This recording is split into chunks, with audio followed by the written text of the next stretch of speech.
our lives. And I will preach the gospel. I'll die and be forgotten as long as you get the glory. And I will preach the gospel. I'll die and be forgotten as long as you get the glory. Oh, I will preach the gospel. I'll die and be forgotten as long as you get the glory. Yeah, yeah. And I will preach the gospel. I'll die and be forgotten as long as you get the glory. Jesus, you're worthy of every tribe and tongue. It's all for your glory. Till every soul is one. Jesus, you're worthy, of every tribe and tongue. It's all for your glory. Till every soul is one. See the harvest. The harvest is ready. We have to go. We won't stop till the whole world knows the power in your blood to save every soul. No, we're not ashamed of the gospel. One more time. And the harvest is ready. We have to go. We won't stop till the whole world knows power in your blood to save every soul. No, we're not ashamed of the gospel.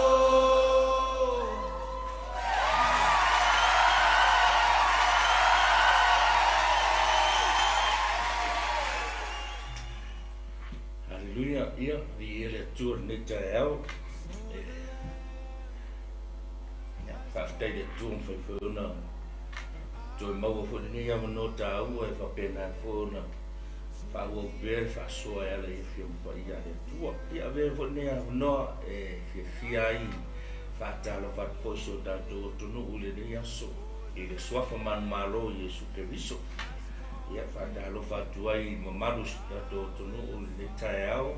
Ia fa pe fo ina yo da tu tua asin sina ai me se fo ina yo da ia au ona tofia le tua ia o atu le au fa da lo fa ia te to le tael ia me se fo le lo le tatu no u e tu kulanga o le tama martene po tal vo fa nau o fe lava o e mau mai fo i nei ava noa o fe i nei fa no longo fo i nei fa so o se fa malos au ela ia fio pa ia le tua ia fa talo fa tu la po kalame nei tael o fo i mai masani o pa anga nei fo i ala le ia fa talo fa tu ia to i le swafa manu malo Yesu Cristo e ta tonu ia le ne noa se tatu wa mata se talo ia mata i le tatu paso le fio mai matu tua ni tael wa matu ia fo i le ia manoa sa e au mai e fa pena le tuo na fa au e pere au nanga e fa pena na fa sala la o to i tala le le o lo maro ai matu te mo matu wala au lo maro malo pa ia le tael nang pa ia lo matu so si ki mai o e le yaso ki mai o e se e fa manuia le tael i le o kalambio le nei aso le tua talo fo i bala au lo swafa o mato tua le nei tael se e fa matala loto i le nei aso ia te mato tatonu la valo mato tua i le nei tael e fai fua se mea mato te faia pe au noa malau a fie au mato talo fa tasi molo atu i le nei tael fa manuia mai le pokalame le nei aso lo matu tama fa manuia ia Samoa le nei aso malana fa lo se e tala o matu loto matu fa lo fa lau tele o ia nga pa ia fa malam lama o ia nga pa ia me o mai o matu loto le nei aso whamanuia po i nei ana leo ia whapena momoli atu le mamalu ma le mata mo fia o lau fia o le nei fia ia tupu maola i o mātou loto whamanuia whanongolonga lo atu nuu le nei tae au malutia patasi mātou le nei aso i lo alofa ma lo wanga le lei lo mātou tua ia te oe lo lava vi inga te mā ona le suafa manu malo le mātou li whaolo Yesu Amene mamene. Ia le tuol nei tae o te longa fua e tatangai maima e maimo maima na ua i lunga i nare le upuna e whapea o PEROFETA PEPELO ia o tato tusi kai tau na o le Mataio lusu wha pe pasutasi le lusu marwaru o le tata noa nimta abusa amata mai payaso nei ia pe tai o le o te mo sa manoa e te so o to i lava tata noa ia wa la vale tato mo o se ia ai fale nganga o se fa maru stau ia tato te va vai e nei vai tau o tato ia ia me se fo le ola ta pe pena o tangata la vai e no so fua ma no ola fale nganga ia wa le tai ia le ali ia malvala au o le tu o i lo so fua ma le ola ia le tua ni tae au ia au le tatou tusi faitau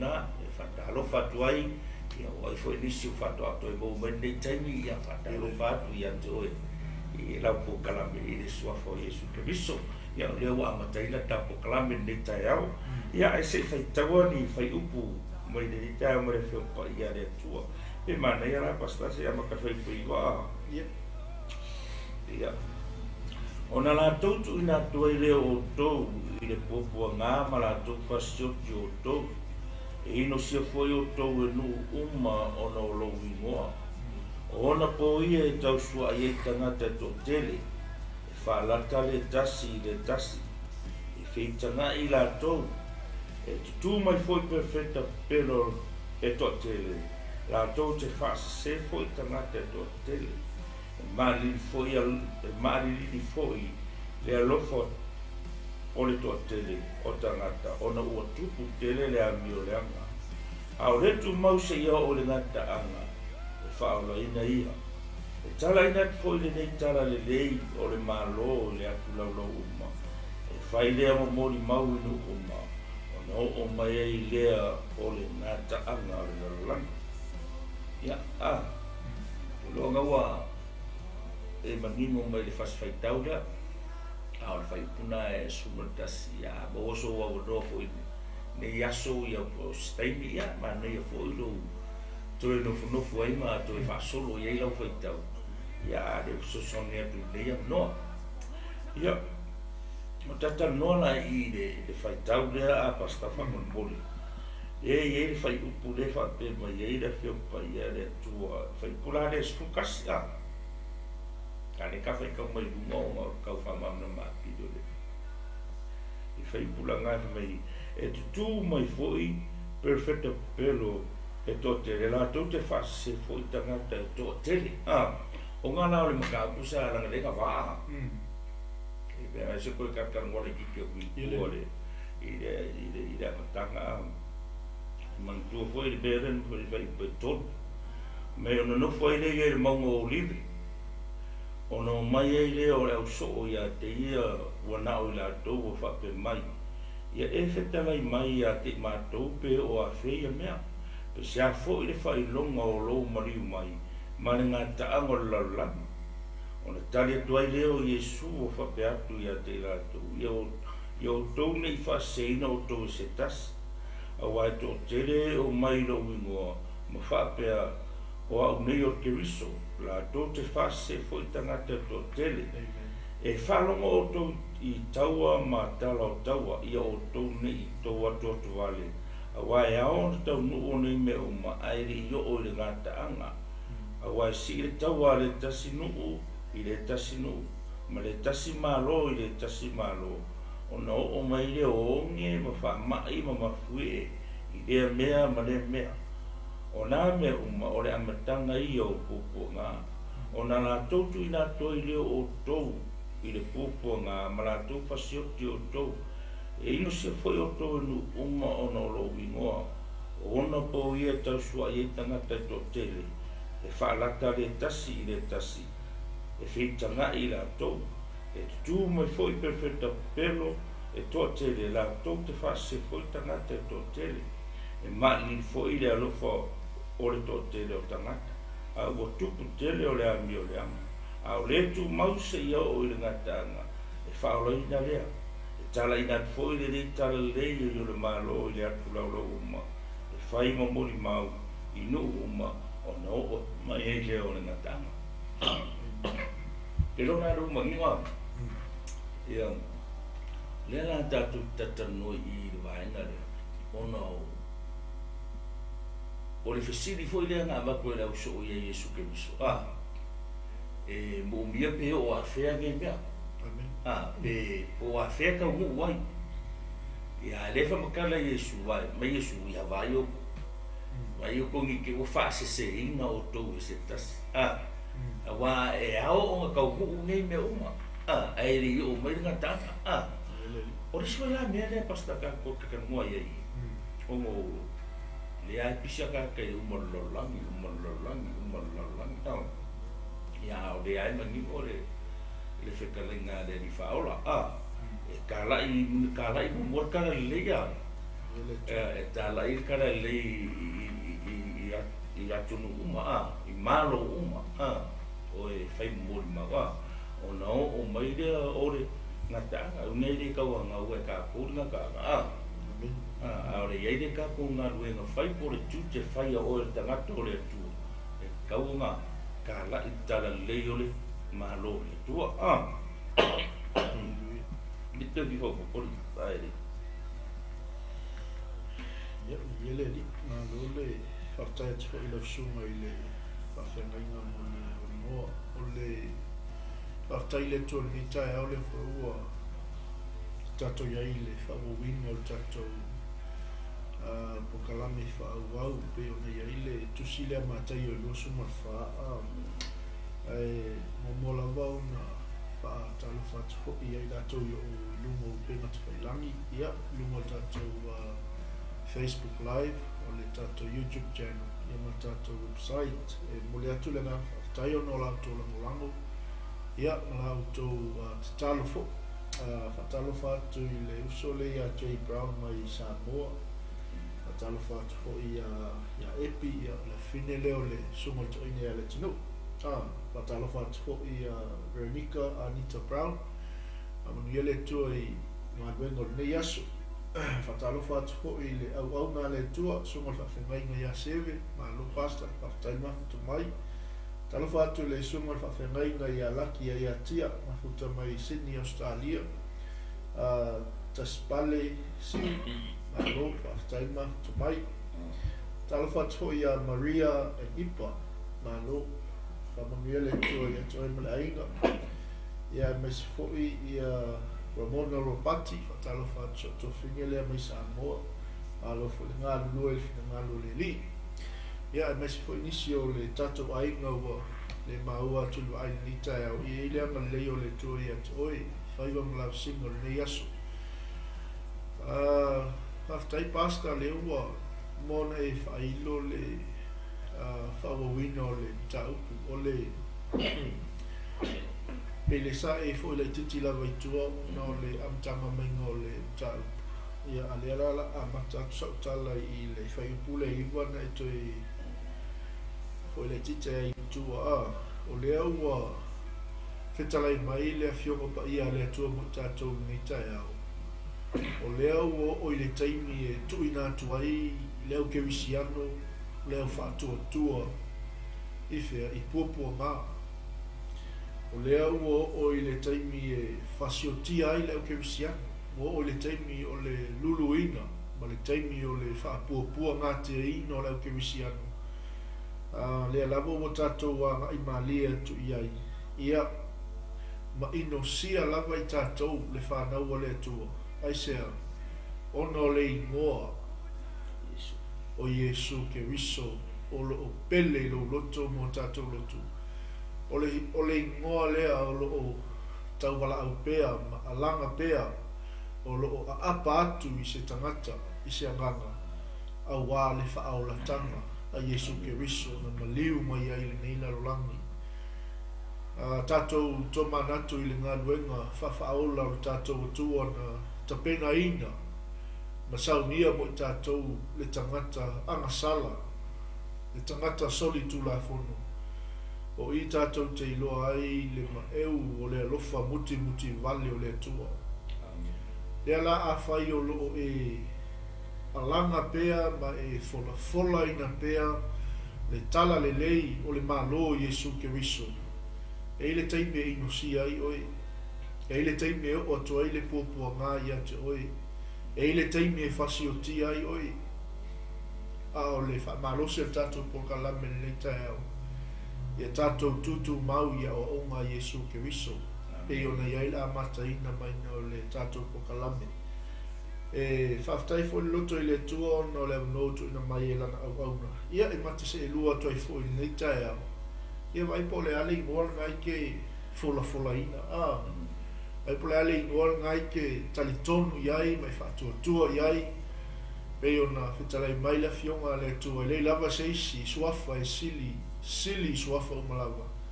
Ia wana o le suafa o Yesu Keriso. Awole o mai lo le oti, o mai puapua ngā. O mai whainga tā o le tātou savalinga. Ia ona la fwa I lo lea. O le ingoa na ia whaia wā venga mo I tātou. O le ingoa na ia whamaloloina I tātou. Tātou whamalosi. Le whai maile I whai upo sifuru. O na pōi e tausua iai tangata I tō tele. Si e ino tangata I a te oe ono Yesu Keriso. E ino lo ainga I a te oe ono le ingoa lea. E tausuai tangata I a te oe ono le ingoa lea. Mele au e te popoli. Aisea leanga o lo I le langi lo o tau taui. O lo o whaatali mai le langi lo tātou taui. Peke alo e ke ka lai, peke alo e whaingi o por kalame whaaleanganga. E fola ai le suafa Yesu Keriso. Wa uma ona whetalai mai ai le fionga le tua. E tausua I fo I tangata I toa tele. Iate o tau. E whaalata le tasi. E ai e. Ma feita ngai la tau. O I tātou te iloa ai. Le wha maoni o le tua. E le ngata wa uma ona ia fola mai. Ma polo misi mai mo I tātou wala uina ma tātou ngā luenga I whai. Ia e li whai mai lai whai ngofi. O uma lawa ona wha ailoa mai e Yesu Keriso. E ui o tau I puapuanga. Al fola nga. E nate le tu uina I tātou. Uma lau mai le ngangpa ia. E whai mo tātou woma mai. Whai mo tātou paanga. Aisea. Langa I le whai ngofia tātou savalinga.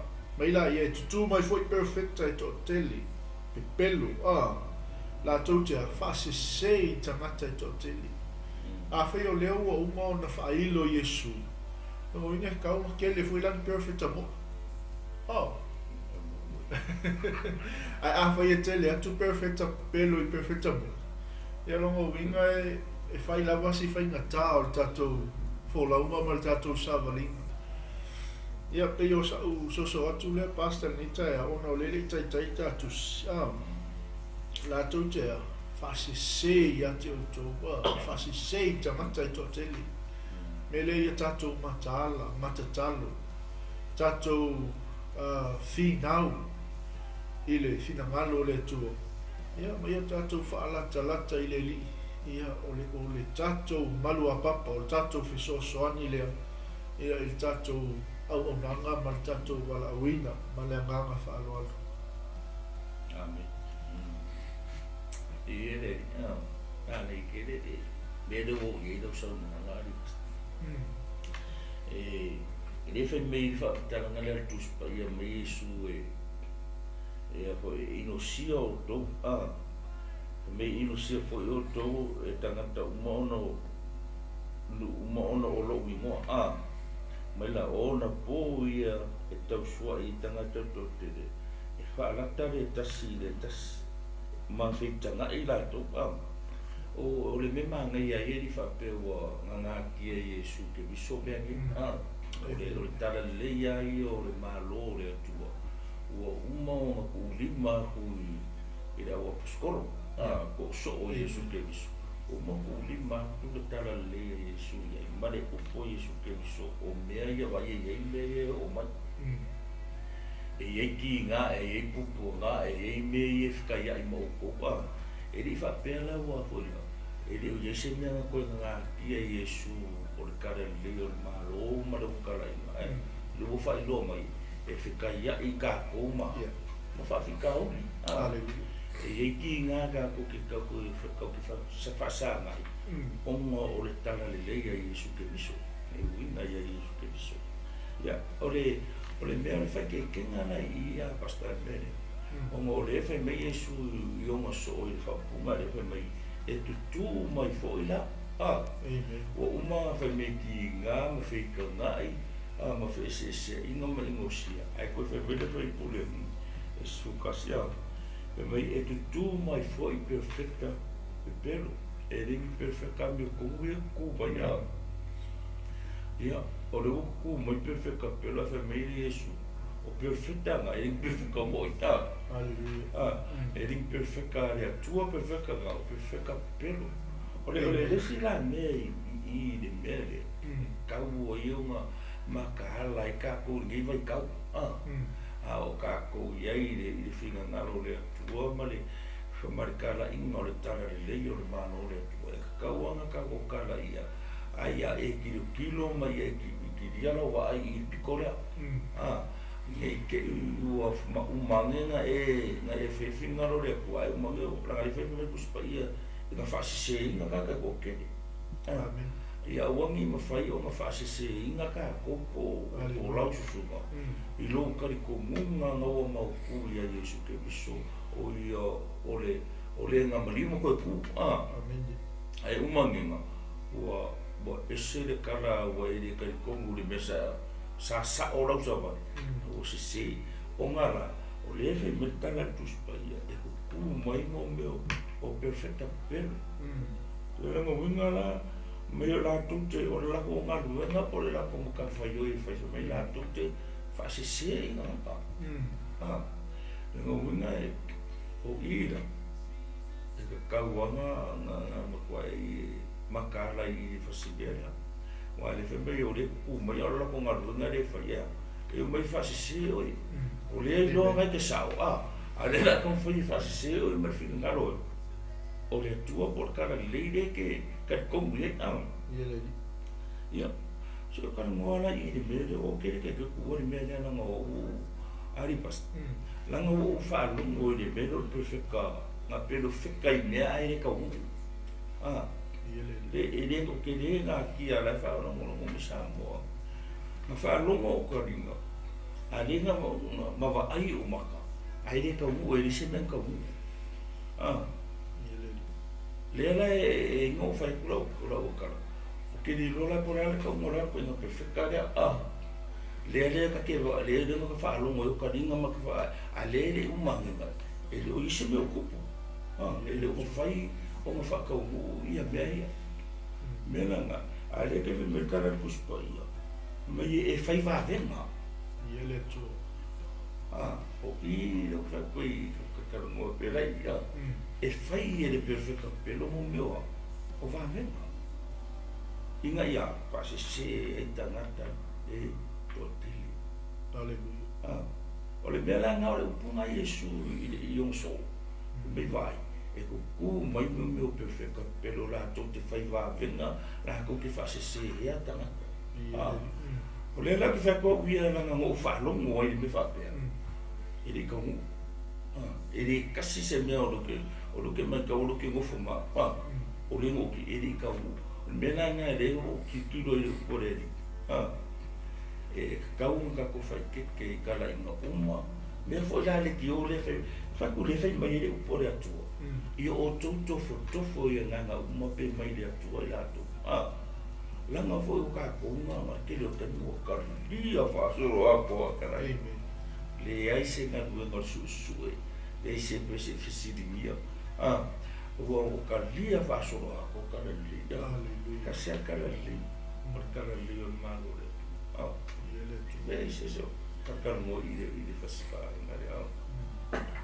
Yele malo partai lau sunga te reina mo no leo ma yele me leo o yele whasoa ono le tūlanga le PEROFETA PEPELO yele alau a tatu e ua peo le au tūna o ni tae au a wai whaalau te linga o tatu utauku ina ia matala tangata ina ia mata i tūlele ia o sa o PEROFETA ngai ke muri muri o sa o le tangata ngai whai atua ngā venga marwha PEROFETanga i atu o nei le te tau na whaseina i tātou whanau o le atua e le te tau na whaseina i tātou ai ala ona ma huono o i tātou tūranga le i o le matala o le mata i tū le ma talo fo le li o mai le nganga o le poto le nganga o le malamalama ia tātou te tisoeninga ia tangata whapene ia ono o le waenga le tau tulituli atu le tātou pokalanga ua tingahi le ngakai whasi se e tō te o ki ngā ingai mamai kamaka o le sosani nā mo i tātou ni tae au Samoa ina ia tātou matala ia tātou tatalo i le li ina ia au mai le anganga o le poto ia te tātou ma le anganga o le malamalama ina ia au ani whaase ina i tātou ona le waitau ma le waitamine e maufa fo le loto a pasta o tangata no to wa aio ma losi le whautanga ma losi le li i malona finamana ia au whaase ina i ia o se u whaase ina i PEROFETA se PEROFETA PEPELO ia ona o le matala wa le mena le sau i tātou tusi e tutu mai fo i PEROFETA PEPELO o longo ui a mokua manga o mia i PEROFETA mo i te lingi ai le ngata whera o la kara o i fo i la i kuku mo i o PEROFETA o i e sao e lau sao wanga ringa sao hoa e kau wanga makua i ai tangata o le atua le poko ma le ata mai ngā ke mawhai ai o ka malamalama i kanaka i e whekara ia le ala ke whai koia uia o ke kakoku li mele whai mele tala tuspa ia le opura tuspa e kofo ia ngā uma pe mai le atua i lato o le mele inga mawhai o ngā whaase inga le kanaka o mo ua le ai se poko o kanaka o le iso ngā malamalama ma le mai ele o ye fo sanga ruanga fo le e kaunga Yesu e mai loilo wa ai ile awa onga wa mai ale le makalia ai ngalo e ngai ala o la faseina ai ka kaunga o original o kilo lo la e perfecta o le kilo lo le o nga halu lo le ke mi o kilo o mbe ai va vena e tau kilo mai le upore atua po langa ele fai me kuspa ia fai va venga foi perfecta e kau mai kilo o ia kuspa ia po laina tutu sa le leina me fai ma le upore ari o ngo le wa umanga fikarai fa ola e tu mai perfecta pelo la ko ke fai va venga Koi fai mai mai fa punga Yesu o fa punga Yesu ke so le fai mai e fa se ina fo itana te tote to le si me pasta le pe wa o tato malamalama nei o mafua i ona pe e a ngai le tote le muli tangata pepelo ne po PEROFETA pepelo ne ona ua tupu tene le ami o le ama kele ua mana o le tangata e alo ese male mea le fina ngalo i ai le tua ua le fia savali le tangata i le mea le tautala mai le ukua le tua o mai lola tama pelo ia mai le o le mele kong whapea, o le mele kong whapea. Whalunga ko la tangata le fie whai lea mi o lea. Le aila, o le mea sapa ana le mea leo. Nanga le sau tato tusi. O tupu tele lea mi o lea. O le sila mea li pasta kakano mo i au ngā fo i ale whaanong romo le malu le tunu. Pafo anu malu. O kako, pie kupurus ka mai wāwenga foi lili. Ka inga o mororo ko i wāwenga. Ngā loro le upore atua. Wa kilo ai mea i kukupu. O le ai asa o ngai e le upuko ki kilo i e au. O ngā alu rola i o risi whai kau le upu. O ka inga ngai au mo wāwenga. Usara wa muli au mo wāi. O me mo i merea na le kupu merea. Me mo i merea. O mo i uma me i longa ma mo whau mo asea.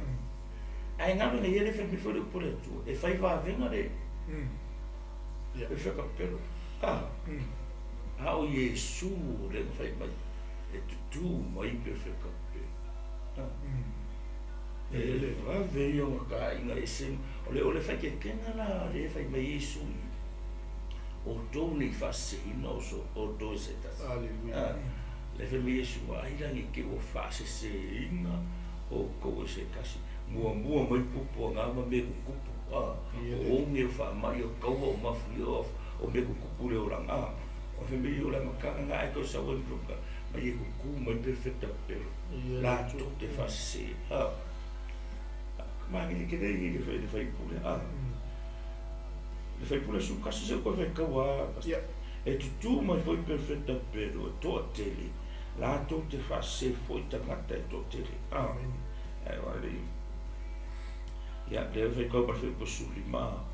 Mai, o lea a tōwa ai ia mea, e mai, e mea ino sia, e whatafu neina, o tū i le mea pa ia, e pei ona whai mai ai le perfecto tali eru.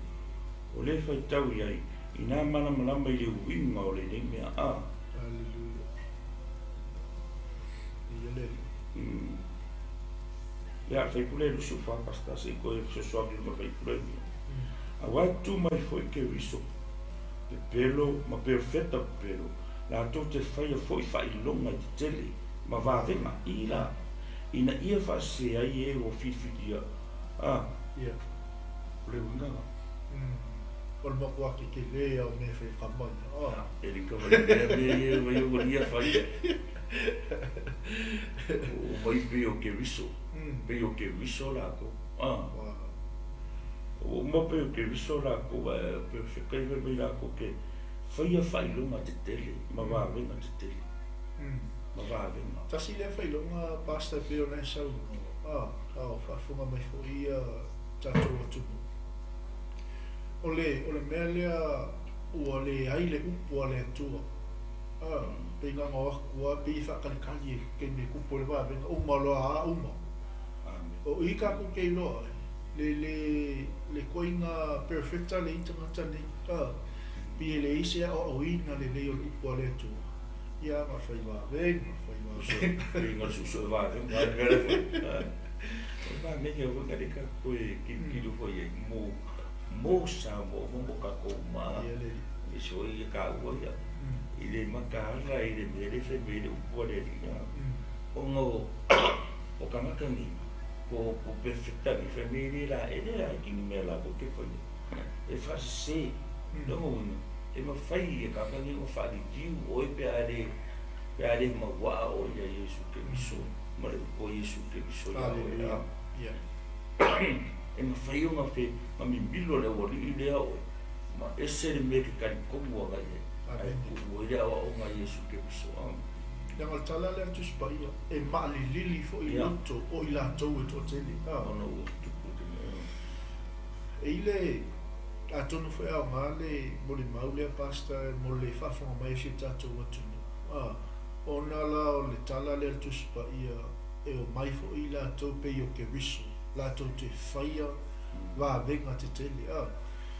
Ia, e ile e i fui perfecta ngau mai i mātou e ka lesi. O lea la e whaila o tala e peisi lunga o mea lea o le spirit of discernment. Ina ia suke ia nganga uma, tofo ia nganga uma. o inga makoiloa e le ongi PEROFETA mai le atua tangata nei ngau mai a pa mai lukong nga bakwa i tisene leia e au na fu ia le atua sa ia i le tai ia e le kua i se mango suafa Yesu o i fafu ia ngau aku maali ali fafu vai i ka kukelo i ngang whea koe o i fafu mo i fafu na fautua foi la ia le au na le atua pe fai o mo se tai me tal no le ia ina ia malama po le ale sa vali a o le afo i le ministry o lo malulu e ai ia po le afo i le mea lea ga i mai e pe ka mo me voi e o mai ka mai pe pul ku mai mai fai do le mango io ai pe o le o i e tatou te exercising ai le mea lea o le tofo ia nganga so ia nganga ina ia le anga e kulo e ka ko ia le mango e fa sei na tatou me le tau te le tatou ta talo i le tua mataala i te biu mo langa e ke mea fe ko i lo fale sa mo e le te mea fe to i PEROFETA pelo i lo fale ia te oe le mataala ia te oe le anganga e su e ai o se anganga o se PEROFETA mo e ke wala ku fai se va venga i lo fale ia ma fa se inga i le oi ma tai se inga i oi i le upumonia le atua wa tantonu ato toia ta ua te le tu langa me ki kele me foi kamai e pe ke ua fa ka o kamai le sa ka va fo ale como ka ki e ia e fe mai e ole per fo le me le fingo sina ma go fo nga le fa nga o i me o va venga bueno o va venga amen ma ko e kupuro se ne ke le masani ai ia i la wa fai mo firo ma ke ko mo o le mo ni la me e alu lo i ma lo fa nga mo lo wa hinga o lo ya ai se ala nga le ina e lo ku siro e ke li va ai ni va venga ma ia kusa o le mele ku pi va ai lo le ka se me o ku e fo vo le fai mo fiero o ko sima lo le lo e ka wana isina kai mi foi le ko kilo le ma ko va ai le ke mo va ve ma ngenga ko ku se de o se le me an menana e li fa pe funga ku o mo inga le fio pa ia le tu nga me alen kala ngo me le fio pa ia le mi tofo ia na ma tofo ia na ma pe mai la pe mai le tu ia to o mai foi la ko ia e pe ia ora e o mercado le li o ina ia Yesu ke so o kua ele ai ele o ku nga le mera ora sa o mi milo ina ia o ni ka ko nga le ia Yesu ke so an mera ngani manire ele fa ku nga Yesu le ila lo le foi ko su ko mai a o le e tu mau se ia o le ngata anga mi fa o le amen ko kala nga Yesu le ko fai le o apostoli o so pa va yo o le ku mau se yo o na ka e fa o le ia le na e ka o fi mai ia o ia o nga Yesu mo le ka sau ko kai mi o nge amen ma fa fika uli i mosia u la fo inga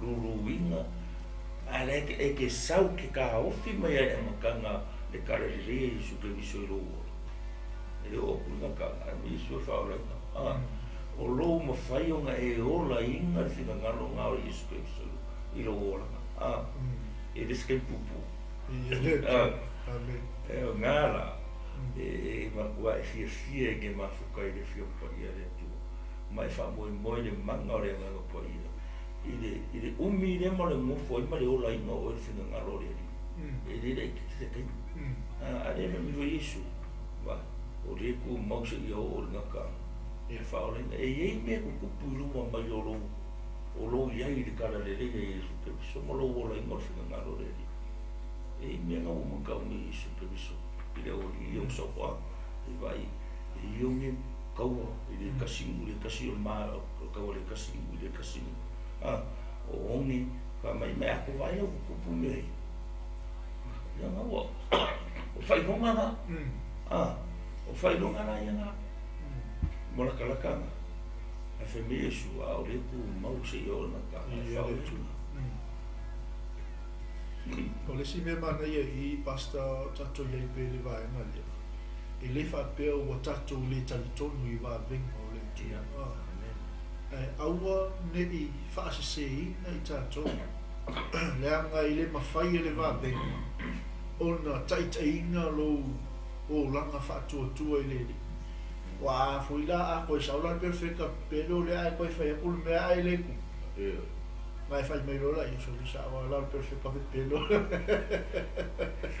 a le tali tonu le pulmoni ele tu pe kupul va venga pe le kupu e que cali como ele o por tu le meana é um ngai mana mana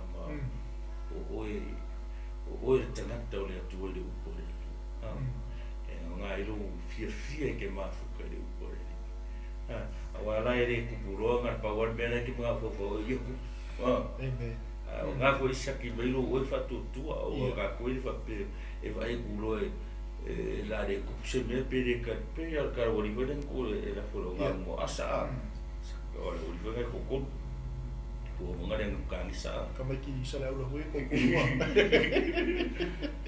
al kala la uringa pe de ka ni mai de tu pe ka ni pe de ka ni ma ko ke de ifo mol ka ka mo sa di ya o nga re tu ma mo sa di lo loko I e re fe ave ia mo fie mo kan e re lu winga mo fie e re fa sei no mo fie ma fo fa pu sa ware lo ku ia e le o ma wa ale le po fe ave fe sa fa penga ya ko fa sa o ni kan ya ai ka uma mau a le lo la ia uangi ma fai makangi ngaru wina oi ma ko le o mea uma ia le ka o Yesu o mea ngai ku e ku o mai ia me ka o imosio oi ku o mai me ka o le fa le vai Yesu e fa si o ki o ko o la na o fe ka Yesu o me mai ia ngai ku a o le tangata fa tu ma wa ai le vai pule su ko wa me Yesu o le ko mau e o le ka na mi fa o o ko mula I le ola o e ko mo le vale I le mo fie e ke fa mo le manga o le e ke fa mo le manga o le nga ko I so strong na ya o lo ma ka I mo le ko le isa e lo le sa va ringa I makaki ba fa ko e o mo fe kara I Yesu ai ku me ia ku me ia o ku mau se ia o le nga o ala nga ka fa ia e po le halu lo le po le po mo lu mana mo la mai ale mau fu ka ko ku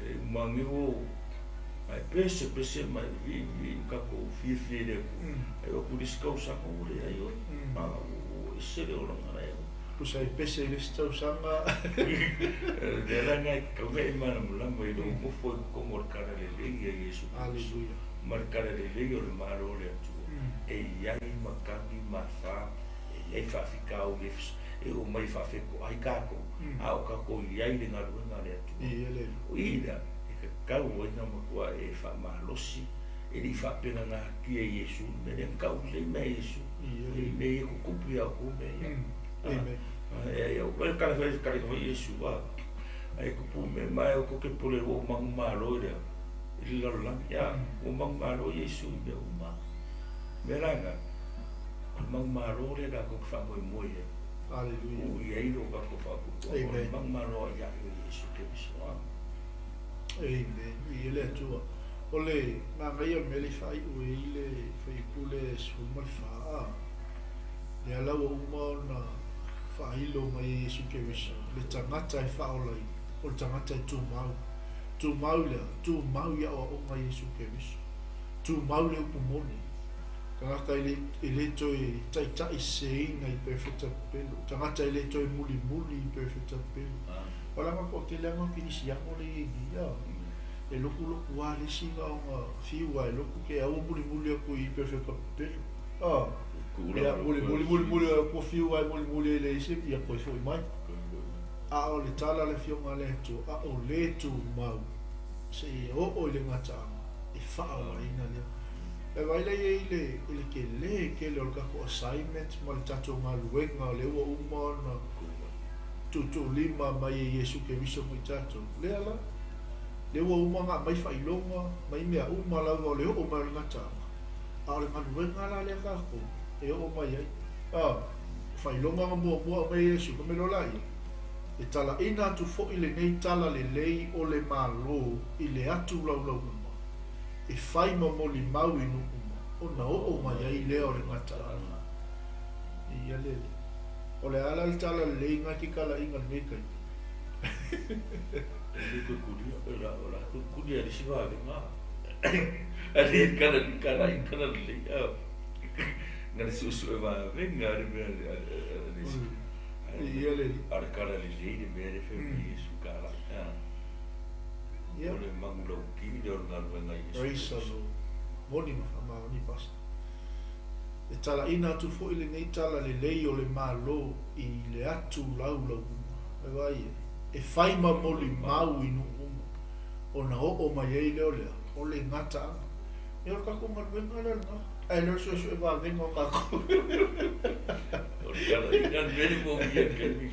a fai le tu se va venga I lo ainga malo tangata praise the Lord a fai ngai ke o e fio ke sa ili fio ngai alo le so ele perfecta pelo ke muli ia ma fai lo le mala pe o tato savalinga male tato o nanga ile le o fa manino mai le ko le to tato a o le tu mau se ia o le ngata fa o la ina le o le ala le wingo le tu ma le o ka ko ngal wenga la le fa mala mai tangata le fina ngalo le tu la na upu le tala le lei lea e fina ngalo mai ma polo I mai le tu ia te tato te tala ina se ia ho atu tunu inga o le lalola ia o mai lo le ngata ia le kai ele kai o mai le ia ha pela mai ke e vai maru no ni sila ma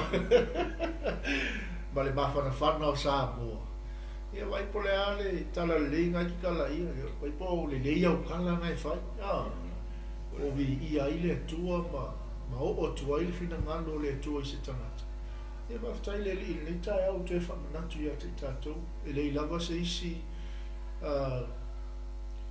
a wala na mai ele tua o mai ile ngata o le u ka ko ni limo o le limo tato le toe fio mai o Yesu Keriso tala il tala lei o le malo le tu fai ma moli ma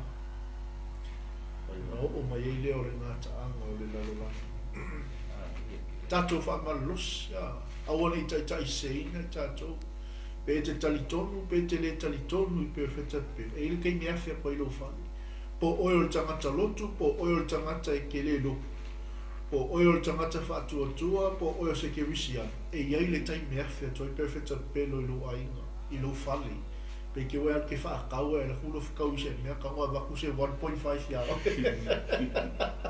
mai sa lo le fe mai o pase le lei o le ali iso le o ia kalia le me o le va o sa ia e wa lo fora fe o me ka pa e mo lo langa mai ke ia ke 1.5 e mo lo nga mo ve o fe ke ko o fe ko o fa ni o ga ka mai o fe me o la lo stress o la lo me fa pe nga fe no so ka ina e ba ko ia o nga ka me be e pika ko ke de e ka ka no o I ke le o wala I fa mai ki a po amen fa I no fa stay na ka ko da to le makala fa stay na ka ko I me e mua mai me le manga o mo me ro ka nga le so me ai sa o lo ku o fia ke o ku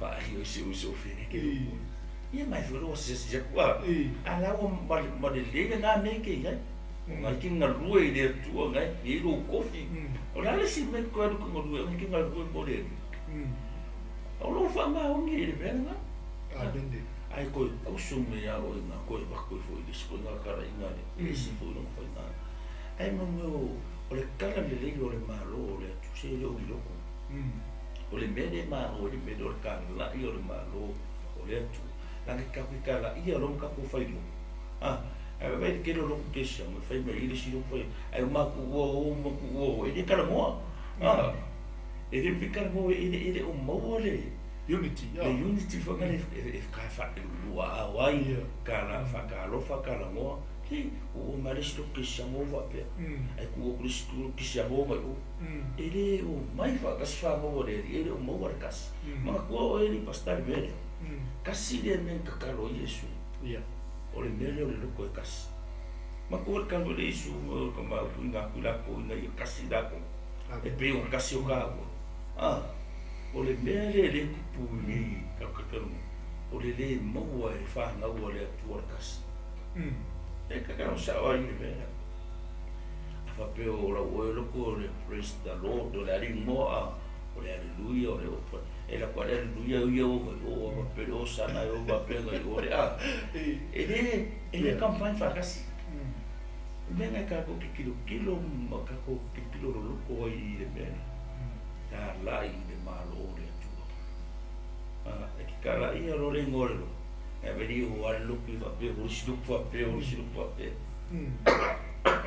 e matau tia me fai e tangata e matau tia me fai e kanga ka fa pe ni o si me o ka fa longo longo fo I mo tawa ai fo ia e ka ki te ia le sau ia o lo mai le I mai ke mga o mes ka ma ka mai mo bi ka ba fai fo sta mai ta I se tu o lo mai le o na se tau sa I sau tani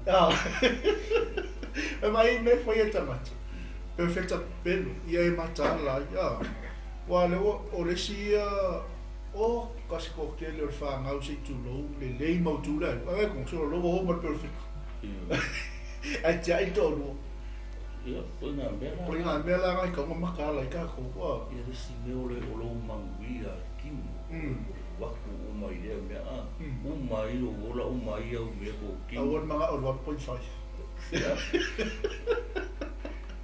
ai su sa I ia mai kaulili o le o ka ko ia ia so le ia so I ofi ia le fo ka ko ia ngia ko bu ele o foi mo fiel me le ka ko ke ele o fa solo la langa le ia langa le fam ka le su me kupu ke le a mi le ma me la e mari di ai ni se ko ke aleluia ia ka tutilo la ia fa ma fo ia o nga ia Yesu o I ka ko ke lo ale makala ke sa foi mo fie o pa u fa le ko ale makala ka ko foi mo fi ka ko e se me fi ngalo le amen e fa pere ka ko o le me mo mi ale mo fa se ka ko be ka ko le su ka ko le kilo le ko e fi pa ia le tu marca ia o le su fa se no ko e fa se la ko la ke o mai fa se ka ko ke le ko le la ki ka le ko ke le fa se ia le o mo perfecta ni mala ko kara ana ia le fa un ka ko ia amen ma ia vai ma le pasta o ma tau tu na ma lo vai e polo to lu fo nga ila o siona to lu nga le fa ka ia lo ko le singe ma lo o ma perfect ai foi mai mai tala I ma se le foi mai o me le o fa pe o me le fa pe o lo mai le tu o vale lu as fu ko sa o foi me le o sa ma ko o to tele ka mai si matala tato me se foi tato o lunga li tamama tina fa na matala pe alu lao pe alu e te fa tau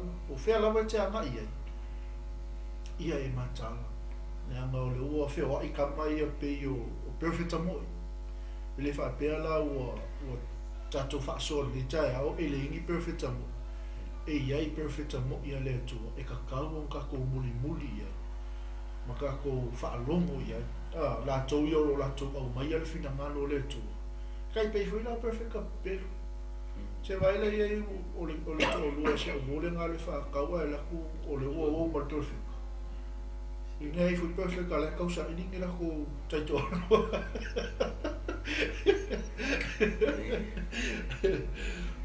Ore nere kupua, nere le ki o me Yesu no so o ko makala ni fase se inga o ko se kasia.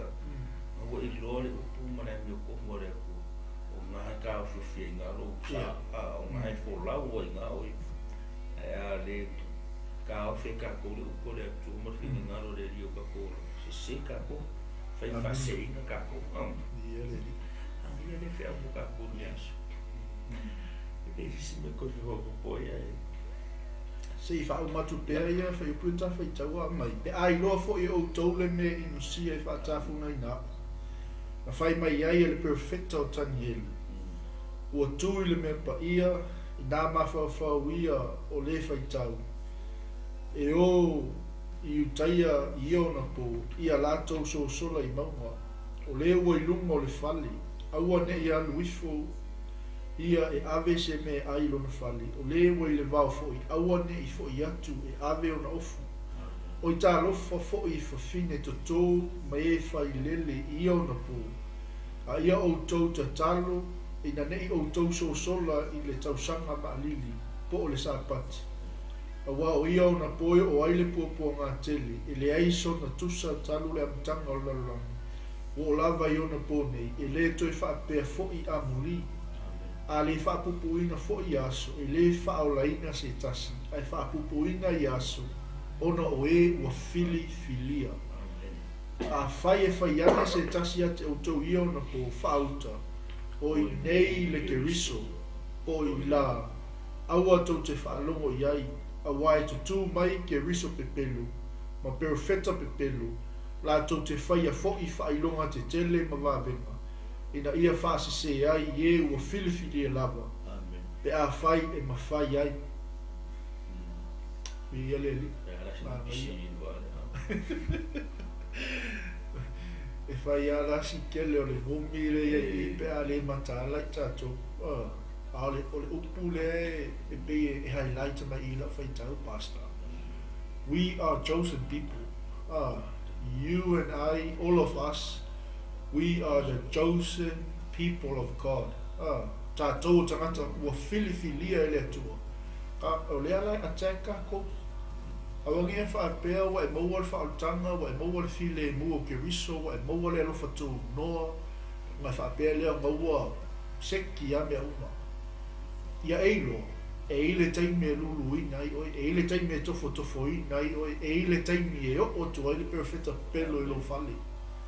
E ile taimi o atu i lau whanau le tali tonu le upu ale atua. Amene. E ile taimi o atu i lau whanau i tonu o whale auma, wa ese mea wa i tonu o whale auma. A le a tātou ti ute manu tawha i oi mātua, a o wao a tātou whanau i le whina ngalo le atua. Aisea, nea ngai le whaatusa lia, ia mea ie tutupu mo tātou wawai i le aso le li. O le aso e whai mai o le aso pongi sa. A ia tātou mataala matata. I PEROFETA PEPELO e peo nei tātou o tū ni tae. Mana ia le whamanu si mo tātou. Makala. Ia marere au whapopoko sa morosuma. Mi a le whapupuina i aso. Aleluia. Mi a le ele whaolaina se tasi. Ia. Ona oe o fifiria. Aleluia. Ia, ai roi o karkomo o kako fifiria. Wala winga o e leri. O ke o laura e koe masa sarore o ngari ke o lai po o e po. Ia e kari kongo o e. Amen. O kangaka o leri. O kangaka o rea tua o e. Amen. O ke karkomo o ke masa saro pe whalo ko luolo luku. Manga i ra po karamini kai au. Alo ke le aku whasoa.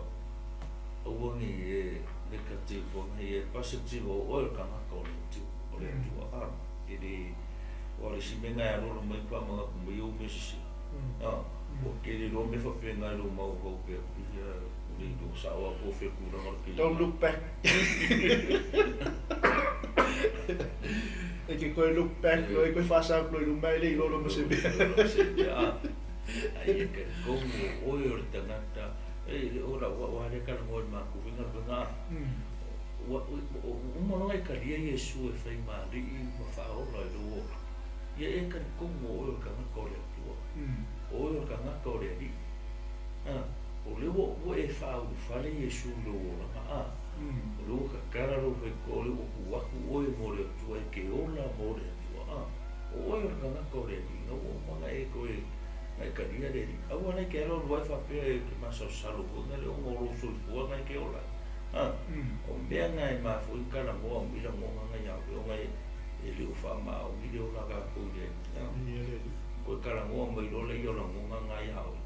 Ngai fe me lo le yo fa de ko ma o o mo o fa ka nga le o ngai kana mo. Ai e alu a me ka mo mo le. Ei. O le sifa mnatu mo tato pastari fa wina tato o le tato folonga ma tato savalinga kerisiana. So se skepua lo savalinga. O fa manuianga ia mai le tua. O aso mawa e ngai luma oi.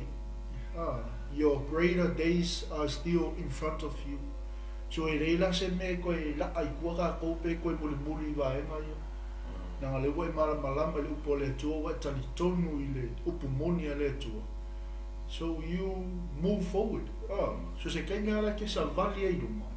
O loo. O ngaua tau e oi au whamanuianga.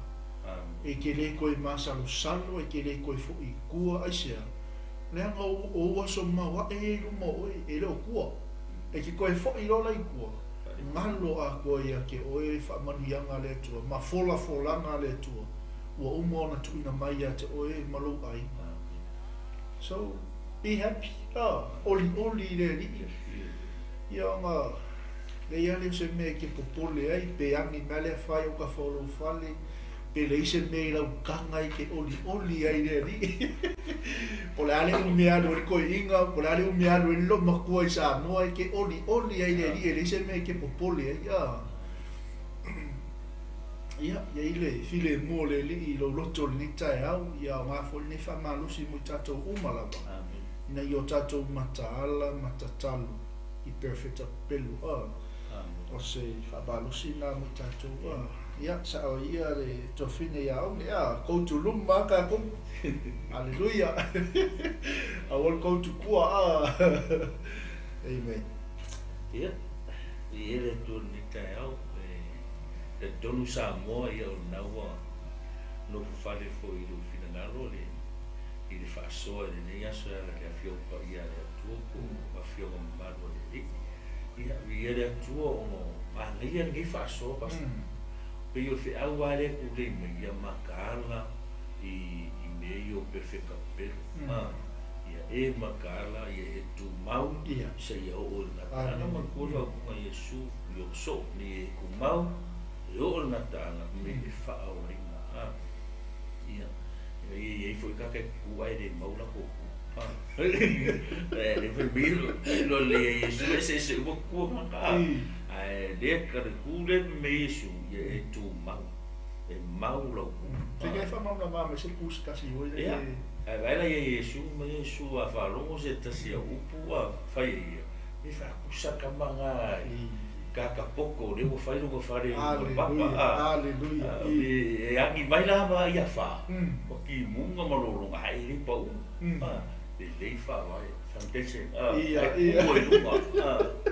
ela ngai aleluya amen e ma me ai lo le fa vai le ia ro la ia Yesu Cristo o le alma lo sio makania fa pe o ka fa ko o ma lo ka ko munga Yesu kan ye pe makangie le ka ke mo pole e ani e o foi meio le fai o kan ko kala e ko minunga ko mira fai ka ri ai la ko e uma foi pa o me que o vai fa la pa o me que o vai que o vai fai ai ia e fia o ide di man ko foi sala bo go igale ko su fico foi fa e mai e fifia la voi le ri ona fo ina le e te o me mana o i lo Aleluia. o le ola fifia i le tu pe kongi numa kongi nalo mai fa pe fiu e fai o la kala mala fa malo singa o ni kaua ke o vai o amen ia e fifia o i le tu Aleluia. vai le e mama o mo me na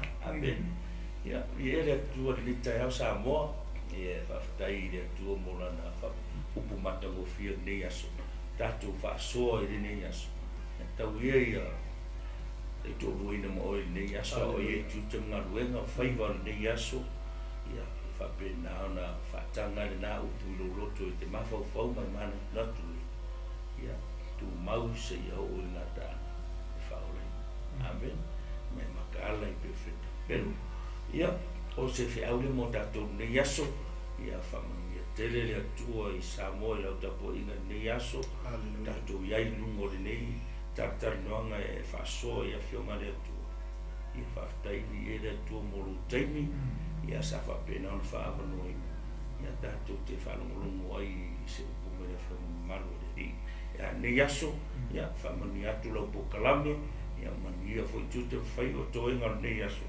ia whamani ia le atua ia ai se fai statu talu tatu au mai nei aso ia no matou tua ia te o lava vi inga e whaavau ua whai uina ni whasoa ni nei aso ia o matou toi fo iatu e watu le whaafitai o le whaamanu i lo suafa matou whape atu le nganga mawalalo le atua whaafitai tele i lo whaatasi mai whaafitai nganga pa ia i lau sosoani i whaamatala loto i lo watu no umai matou umai le nei aso whaafitai lo tau tai mai wa tau se ia temina amatai le nei wa o umai whai unga le atua ia te oe le vi inga mai whaafitai o le whaamanu le nei aso matou talo le atua whaamanu ia Samoa le nei aso malana whaafonga malana whaanongolongo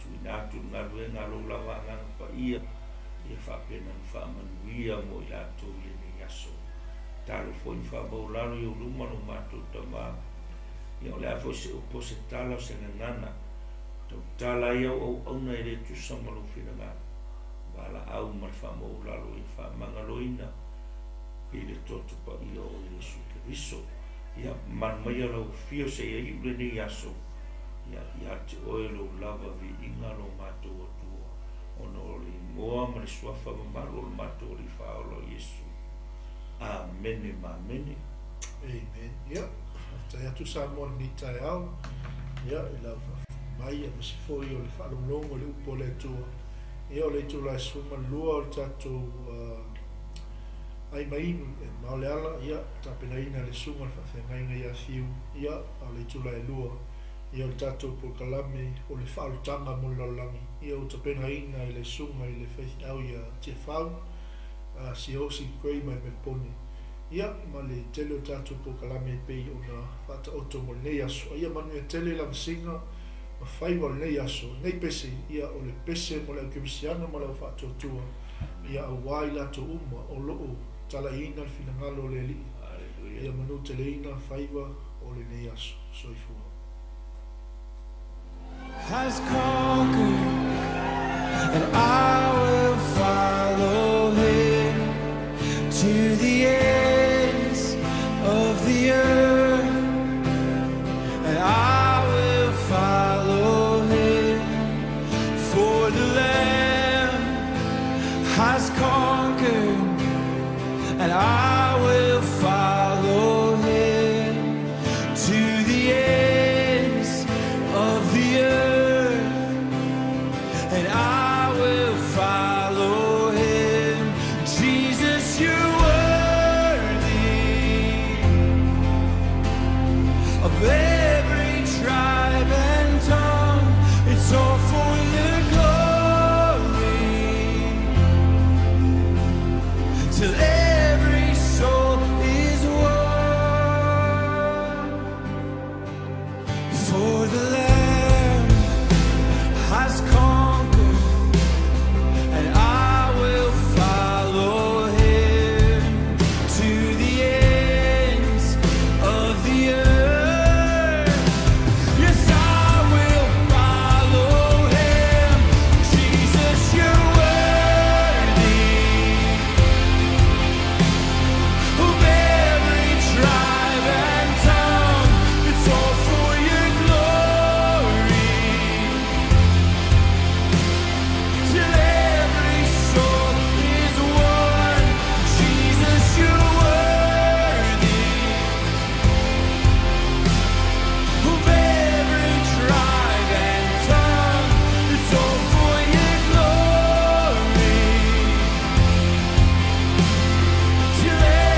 give our lives. And I will preach the gospel. I'll die and be forgotten as long as you get the glory.